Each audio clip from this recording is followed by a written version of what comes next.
안녕하세요. 강한분석입니다. 오늘은 NBA 6경기를 준비해 왔고요. 오늘 경기 라인업들이 좀 중요해 보이는데 GTD 걸린 선수들이 좀 주요 선수들이 많아서 라인업적으로 좀 중요해 보입니다. 좀 그래도 9시 반 경기들이 좀 있어서 어느 정도는 확인하고 갈 수 있으니까 한번 분석 들어가 볼게요.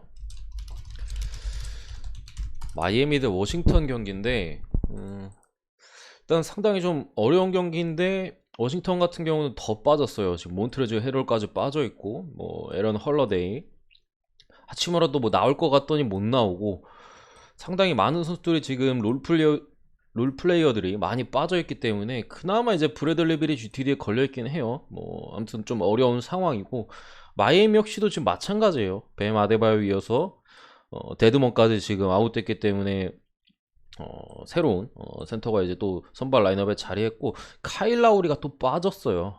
이 부분에 있어서 사실 제대로 된 핸들러가 이제 마이애미 쪽에서는 물론 버틀러가 어느 정도 해줄 수는 있겠으나 라우리가 없는 경기에서 사실 좀 헤맸던 경기들이 여러 경기 있었거든요. 이런 부분에서 분명 불안 요소가 있어 보이는데 지난 경기 역시도 이제 마이애미의 이제 타일러 히로 야투감도 상당히 좋지 못했고 의외로 좀 뭐 덩컨 로빈슨이나 히로가 좀 터지지 않는다면은 좀 어렵게 갈 여지는 있어 보입니다. 다만 이제 워싱턴 같은 경우 사실 벤치에서의 생산력이 상당히 중요한 팀인데 헤럴도 빠져 있고 뭐 많은 선수들이 지금 빠져 있어요. KCP도 지금 빠져 있다 보니까 벤치에서 또 올라왔고 에런 홀리데이 마찬가지고 이런 상황에 사실 워싱턴 마이애미가 고전할 여지는 있어 보이는데 어쨌든 게비 빈센트나 뭐 스트러스 같은 선수들이 꾸준히 좀 해주고 있고 지미 버틀러도 물론 돌아오고 경기력 그렇게 좋진 않았어요. 하지만 이제 워싱턴도 마찬가지로 불안 요소가 있는 상황에서 그래도 마이애미 굳이 본다면은 승을 보고요. 핸디캡 같은 경우는 지금 국내는 5.5인데 해외는 6.5 정도거든요. 6.5 정도고 이게 만약에 6.5 정도로 바뀐다면 핸디캡은 저는 워싱턴 프렌 쪽이 그나마 좀 나아 보입니다. 프렌 쪽이 나아 보이고 언오버도 212.5에서 해외는 208.5예요. 지금 8.5까지 좀 떨어졌는데 저도 역시나 좀 저득점의 경기가 좀 되지 않을까. 그러니까 워싱턴도 사실 공격에 있어서 많은 롤플레이어들이 빠져 있다 보니까 좀 브래들리 빌 위주로 좀 단조로운 공격이 좀 되지 않을까 싶고 마이애미 역시도 야투감에 의존하는 선수들이 좀 많이 포진돼 있어요. 물론 히로 같은 경우는 오늘 그래도 지난 경기보다 훨씬 좀 나아질 것 같고 뭐 덩컨 로빈슨이 결국에 관건인데 버틀러도 사실 지난 경기 썩 그렇게 공격적인 모습에서는 좋지 않았고 여러 부분을 감안할 때 언더 쪽이 그래도 좀 나아 보인다. 어쨌든 이 경기 사실 빌이 안 나온다면은 마이애미 쪽을 당연히 찍는 게 맞습니다. 다만 이제 빌이 나올 가능성이 어느 정도는 있어 보이기 때문에 좀 확인을 하고 가는 게 맞아 보입니다. 넘어가고 두 번째인 게 토론토 대 필라델피아인데 상당히 많이 빠져 있죠. 그나마 이제 토론토 쪽에 많이 이제 이렇게 떠 있는데 다행인 점은 이제 파스칼 시아캄이나 뭐 게리 트렌트 주니어 그리고 뭐 아치우와 캔버치 이런 선수들의 출전 가능성이 꽤 있어 보여요. 그러니까 GTD 걸린 선수들이 많이 이제 좀 나올 가능성이 있어 보이고 다만 이제 스카디 반스나 뭐 오지 아누노비 그리고 특히나 이제 벤블릿이 빠져 있기 때문에 지금 벤턴이 지금 선발로 뛰고 있는데 안정감 면에서 확실히 많이 떨어집니다. 토론토 같은 경우 이제 벤블릿 빠지면은 사실 제대로 된 리딩을 봐줄 선수가 없거든요. 그런 부분에 있어서 상당히 불안한 면을 가지고 있고 필라델피아는 그나마 이제 벤치 쪽에 조지 니앙이나 이런 애들이 좀 돌아왔어요. 돌아와서 지난 경기 나쁘지 않은 활약을 또 보여줬고 그런 부분에 있어서 저는 필라델피아가 그래도 가져갈 만한 경기라고 생각을 하고 문제는 이제 원래 같은 경우 토론토가 사실 조엘 엠비드에 대한 수비가 좋아요. 그러니까 엠비드를 잘 막는 팀 중에 하나인데 지금 뭐 반스도 빠져 있고 어쨌든 이 GTD 걸린 선수들의 출전 여부도 알 수 없는 상황에서 평소보다는 좀 못 막을 가능성이 좀 높아 보인다. 높아 보이는 상황이고 그렇기 때문에 오버까지 핸디캡은 제가 볼 때 좀 어려워요. 이게 기준점 같은 경우에 이제 3점이 올랐어요. 해외 같은 경우 215.5거든요. 요 기준점에 대해서 오버까지 좀 치고박지 않을까 싶어요. 제가 볼 때는 의외로. 어쨌든 게리 트렌트 주니어가 돌아온 다음에 또 이제 가드진, 백코트진에서의 야투적으로 좀 나아질 수 있는 부분이 있겠고, 이 일본 놈 와타나베가 그리고 계속해서 좀 나쁘지 않은 야투감을 보여주고 있거든요. 여기에 파스칼 시아캄까지 좀 가세할 가능성이 높다면은 오바 쪽이 핸디캡보다는 좀 더 건드리게 낫지 않을까 싶습니다. 어쨌든 필라델피아가 항상 이제 통수를 많이 치는 팀이어서 뭔가 일반생에 대한 솔직히 확신은 없어요. 토론토가 이렇게 많이 지금 길게 잡혀있는 것 치고는 GTD 걸린 선수들에서 돌아올 선수들이 꽤 많아 보여가지고, 물론 돌아와서 어떤 활약을 보여줄진 몰라요. 이게 너무 요즘 뭐 코로나 관련해가지고 회복한 이후에도 괜찮은 선수들이 있고, 좀 초반에 이제 복귀 후에 마탱이가 가는 선수들도 있고 워낙 다양해가지고, 뭐 3차를 맞으면은 좀 낫다는 뭐 얘기도 뭐 있곤 한데, 어쨌든 저는 이렇게 봅니다. 세 번째 경기 뉴올리언스 대 클리블랜드. 여기도 이제 좀 많이 빠져 있죠. 지금 뉴올리언스 같은 경우 핵심들이 다 걸려 있어요. 요즘 좋은 조시 하트나 뭐 발란슈나스, 브랜든 잉그램까지 걸려 있는데, 사실 잉그램 같은 경우는 지금 못 나올 가능성이 좀 높아 보이고, 발란슈나스나 조시 하트 정도는 뭐 나올 수도 있겠다 싶어요. 그런 상황에 지금 뉴올리언스고, 클리블랜드도 지금 에반 모블리랑 아이작 오코로 상당히 지금 중요한 선수들이 GTD에 걸려 있어가지고, 이 경기 같은 경우에는 필히 좀 라인업을 좀 확인하고 가는 게 제가 볼 때는 확실히 나아 보입니다. 어쨌든 이제 데리어스 가란드가 빠졌거든요. 뭐 제디 오스만도 빠져 있고, 그런 상황에서 리키 루비오가 지금 보이는 이제 라인업에는 이제 선발로 일단 올라와 있는데, 한창 좋았을 때보다는 확실히 야투감이나 여러 가지로 많이 떨어져 있어요. 그런 부분에서 클리블랜드에 불안 요소가 분명히 있는데, 사실 모블리랑 오코로 정도 나와준다면은 지금 잉그램이 못 나올 걸로 보이는 뉴올리언스 정도는 제가 볼 때 클리블랜드가 그래도 잡을 가능성이 충분히 있어 보입니다. 충분히 있어 보이고, 발란슈나스가 나온다 하더라도 클리블랜드가 어쨌든 높이에 있어서는 상당히 좋은 팀이고, 발란슈나스가 뭐 공격적으로 좋은 역할을 뭐 혹시나 해줄지언정 수비가 안 되거든요. 뭐 사이즈는 큰데 수비가 안 되는 빅맨이기 때문에 클리블랜드가 이 두 선수가 충분히 나와준다면은 이길 가능성이 높아 보이고, 둘 중에 한 명만 나와줘도 제가 볼 때는 잉그램이 안 나온다면 일반승 정도는 충분히 해줄 수 있어 보여요. 어쨌든 저는 클리블랜드 승.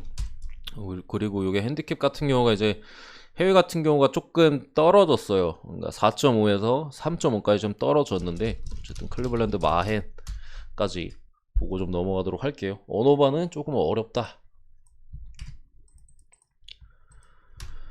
네 번째 경기 미네소타 대 뉴욕 닉스의 경기인데, 일단은 미네소타가 지난 경기 보스턴을 잡아냈어요. 솔직히 말도 안 되는 라인업이었고, 이제 보스턴이 그 라인업으로 지면 솔직히 좀 많이 좀 창피한 그 정도의 이제 라인업이었는데, 그거를 이제 네이선 나이트와 뭐 이런 선수들의 엄청난 활약으로 무려 보스턴을 잡아냈습니다. 뭐 디안젤로 러셀, 타운스, 뭐 앤서니 에드워즈까지 없는 상황에서 잡아냈는데, 이 경기 같은 경우도 어쨌든 간에 사실 네이선 나이트나 이런 선수들은 충분히 좋은 활약을 보여줄 확률이 제가 볼 땐 높아 보여요. 그리고 패트릭 베벌리 같은 경우도 출전 확률이 좀 높아 보이고, 말릭 비즐리도 어느 정도 꾸준하게 해주고 있는 부분인데,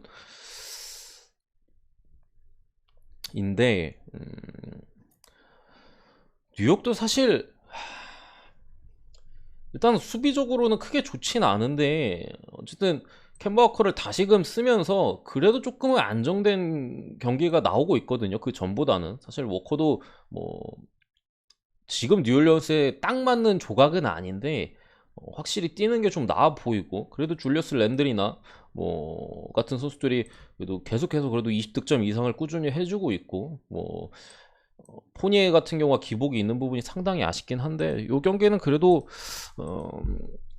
뉴욕 쪽에 저는 조금 더 나아 보이고, 212 이게 기준점이 214.5에서 해외 같은 경우 212.5 정도거든요. 212.5 정도면 제가 볼 때는 오바 나쁘지 않아 보입니다. 오바 나쁘지 않아 보여요.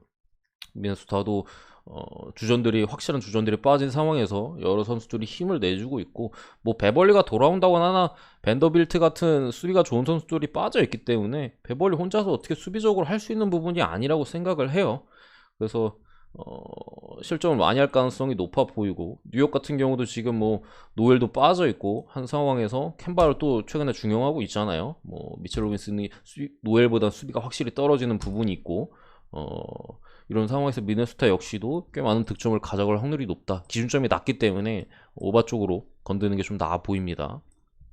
근데 어쨌든 간에 지금 보시면 아시겠지만 마이애미도 그렇고 뭐 필라델피아, 클리블랜드 빼고 뉴욕 같은 경우도 그렇고 항상 통수를 많이 치는 팀들이에요. 보시면 아시겠지만 밥 먹듯이 뭐 통수를 한 번씩 중간중간 치는 팀들이기 때문에 만약에 배팅을 한다 하더라도 이 세 경기를 엮어가면은 좀 틀릴 확률이 좀 높지 않을까 싶어요. 제가 볼 때는. 그리고 이제 빅매치죠. 골든 스테이트 워리어스 대 덴버인데 이 경기 상당히 어렵습니다. 왜냐면 이제 사실 골스 홈이고 덴버가 요즘 안 좋기 때문에 뭐 이거 무조건 골스 아니야 라고 생각하실 수도 있는데, 일단 디그린이 빠졌어요. 뭐 기존에 빠져있던 선수들이 뭐 원래 빠져 있었고, 사실 요 정도 자원 같은 경우는 이제 골스가 충분히 이제 워낙 뎁스가 두껍기 때문에 괜찮은데, 디그린이 빠졌어요. 하필 이제 덴버에는 요키치가 버티고 있거든요. 근데 골스 같은 경우는 항상 말씀드리지만 팀 디펜스 자체는 좋은데 골밑 수비 자체는 그렇게 좋은 팀은 아니에요.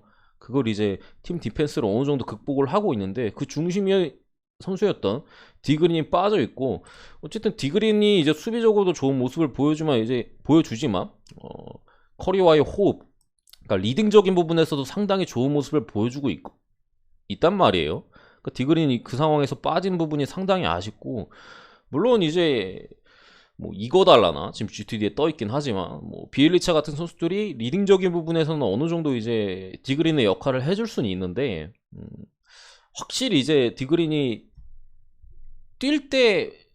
뛰는 상황에서 이제 벤치로 들어갔을 때 어느 정도는 해줄 수 있어도 사실 4쿼터 내내 그 부분에 있어서 해줄 수 있을 거라고 생각하지 않아요. 그런 부분에서 골스 쪽에 좀 불안 요소가 있어 보이고, 다만 덴버 쪽에서도 지금 이제 몬테모리스랑 에런 고든이 GTD에 떠 있어가지고 이거를 제 생각에는 승패로 접근하기는 조금 그래도 어렵지 않나 싶고요. 저는 217.5 기준 오바 쪽으로 접근하는 게 좀 나아 보입니다. 골스 같은 경우도 지금 요키치가 버티고 있는 이 공격진을 쉽게 막을 수 없어 보이고요. 제가 볼 때는 쉽게 막을 수 없을 가능성이 높아 보이고, 골스도 어쨌든 커리가 있고 뭐 게리 페이튼 2세가 그래도 사실 수비로 많이 알려져 있는데, 최근 같은 경우 이제 득점에 있어서도 충분히 이제 많은 도움을 주고 있어요. 그런 상황에서 덴버 같은 경우도 최근에 수비가 안 되는 부분이 분명히 있고, 요키치가 이번 시즌에는 수비적인 부분에서는 좀 나아졌다고는 하나 원래 수비가 그렇게 뛰어난 선수가 아니에요. 그런 상황에서 좀 다득점으로 갈 가능성이 좀 높아 보인다.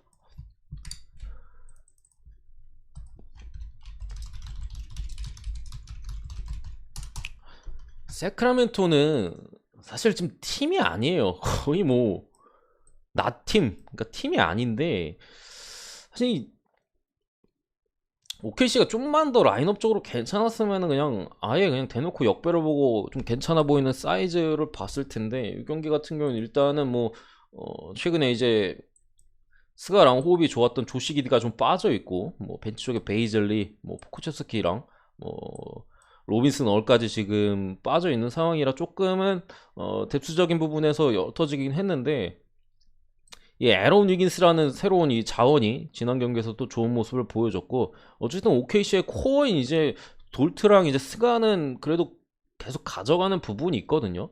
세크라멘토가 이제 팍스가 복귀했긴 했지만 지난 경기 형편없는 경기를 보여줬고, 이 경기는 그래도 저는 오클라호마 프렌 쪽이 프렌 쪽으로 접근하는 게 정신건강의 상으로도 좋아 보이고, 프렌 충분히 해줄 거라고 저는 생각을 합니다.